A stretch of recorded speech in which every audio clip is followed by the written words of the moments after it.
On today's program, we head to our France 24 bureau in Beijing, where we meet Shannon Van Sant. Shannon, thank you very much indeed for being with us. First of all, just catching up on the news that we heard yesterday, news of the Chinese sailors, the 74 Chinese sailors that have gone missing in the South China Sea. Yeah, we have a number of sailors, more than 70 missing. That's making the headlines here today. This is a map of where several boats, 3 boats to be specific, Chinese boats have gone missing with the typhoon Wuta that hit the South China Sea. 88 sailors were on those boats. More than 70 are missing. 74 people are missing. 30 people are dead in China, and almost 200,000 people have been evacuated from Vietnam. Now, in the rest of the news, Shannon, the date, of course, is a significant one in China. October 1st marks the founding of the People's Republic by Mao Zedong.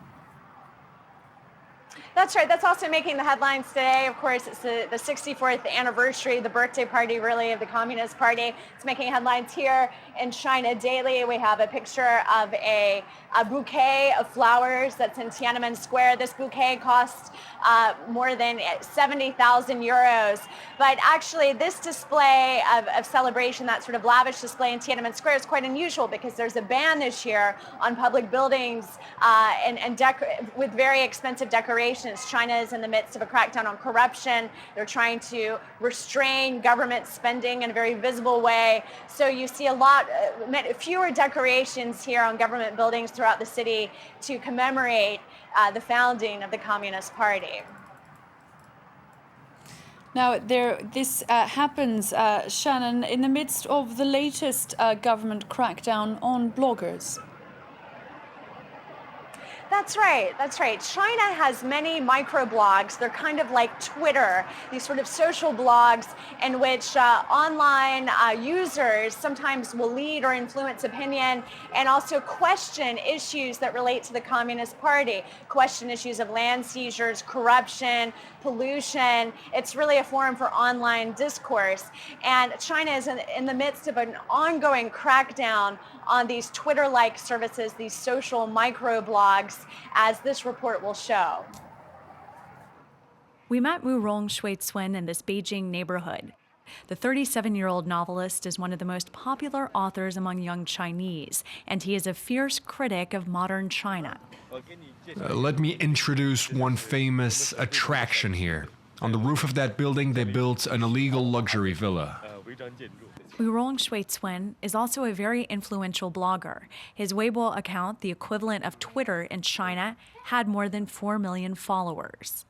But on May 9th, he went too far in his criticism of a Communist Party secret directive that listed several topics banned from instruction at China's universities. When it comes to important matters like press freedom, judicial independence, the Communist Party has failed.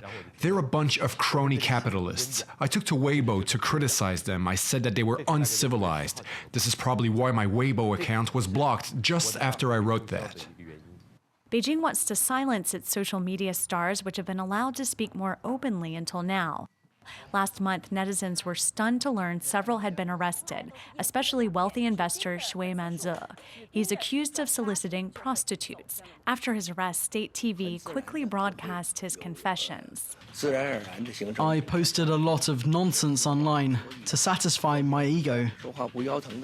The Communist Party aims to crack down on online rumors to purify the internet. That's according to the slogans of the new campaign.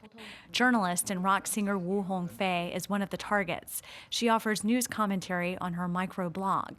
In late July, after a man set off a bomb at a Beijing airport, she joked that she herself would like to blow up a government agency. Around 11 a.m., the police arrived at my flat. And at 8 p.m., they announced I was being arrested.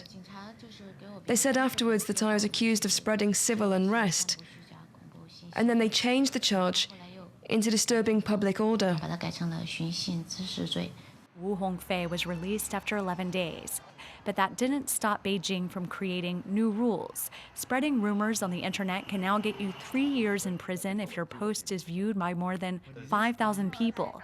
This has caused panic amongst some Chinese bloggers. Many friends have advised me to do 2 things: to talk less or to move abroad. But I still post on Weibo. Even if my messages are deleted just after, I just want to get my opinion out. 或者要删除，那就随他们去。但是我要说话。 Despite Murong Shuicun and Wu Hongfei's protests, the regulations have affected Star's online activity. The latest figures show a significant drop in the number of messages posted on the Weibo celebrities' accounts. That report by Shannon Van Sant and Baptiste Falvioz in Beijing. That was Asia Live. My colleague Stuart Norval will be back in just a few minutes with all the very latest headlines, and in particular the very latest, of course, from Washington as the government prepares to shut down, with the deadline having come and gone without any resolution on Capitol Hill, despite that marathon session now coming to an end.